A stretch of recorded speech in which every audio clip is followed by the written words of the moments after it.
আসসালামু আলাইকুম। অত্যন্ত দুঃখ কষ্ট হৃদয় নিয়ে আপনাদের সামনে হাজির হলাম।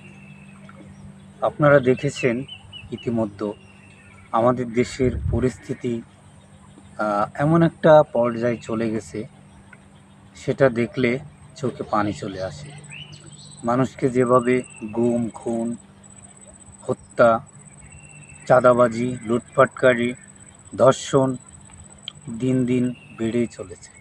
তো আজকে এই সমস্ত বিষয় নিয়েই আলোচনা করব। আপনারা আমাদের সাথেই থাকুন। প্রথমত, দলদারি নিয়ে আমাদের একটা সমস্যা আছে এবং এটা সারা জীবন থাকবে। কিছু সংখ্যক মানুষ যারা এগুলো নিয়ে উচ্ছৃঙ্খলা করতেই থাকবে। তবে আমি সকলকে নিজস্বভাবে আহ্বান করব যে আপনারা দল বেদল ভুলে আপনারা আপনাদের জায়গা থেকে আপনাদের ধর্মকে গুরুত্ব দিন। মহান আল্লাহ তাআলা আমাদেরকে অনহেতুক সৃষ্টি করেন নাই পৃথিবীতে। তো এই রাজনীতিটা আমরা একটু ভালো দিকে নিয়ে যাই।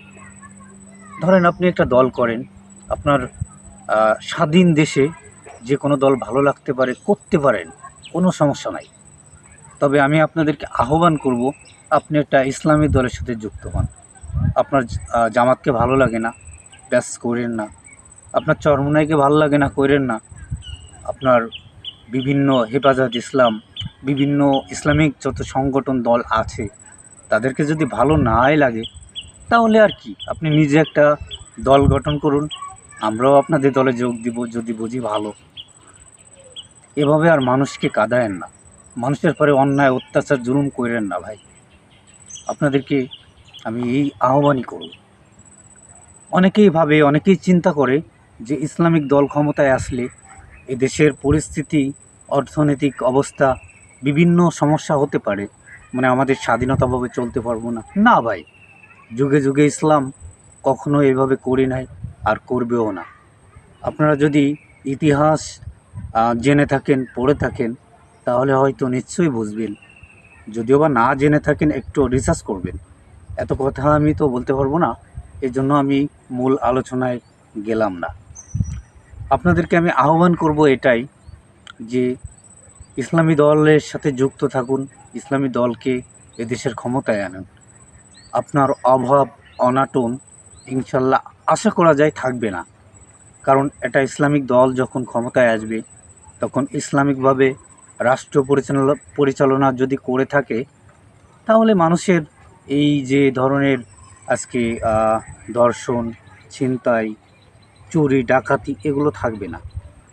ইসলামিক আইন যখন প্রকাশ হবে, তখন এগুলো মানুষ করার সাহস হবে না। আর মানুষ এগুলো কেন করবে? মানুষ কেন ডাকাতি করবে, কেন চুরি করবে, কেন ছিনতাই করবে? অভাব যদি না থাকে একটা মানুষের, তাহলে সেই মানুষটা কখনোই ছিনতাই, চুরি, ডাকাতি এগুলো করবে না। কারণ ইসলামিক দল যখন ক্ষমতায় আসবে, তখন কিন্তু মানুষের অভাব থাকবে না। কেন থাকবে না? পয়েন্টে পয়েন্টে আপনাদেরকে বুঝিয়ে দিই। সর্বপ্রথম জাকাত কায়েম করতে হবে।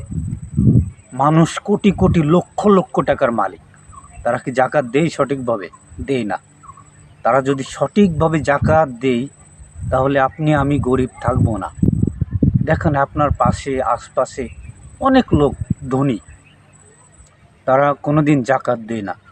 অথচ এই ইসলাম ক্ষমতায় আসলে জাকাত অনিবার্য দিতেই হবে।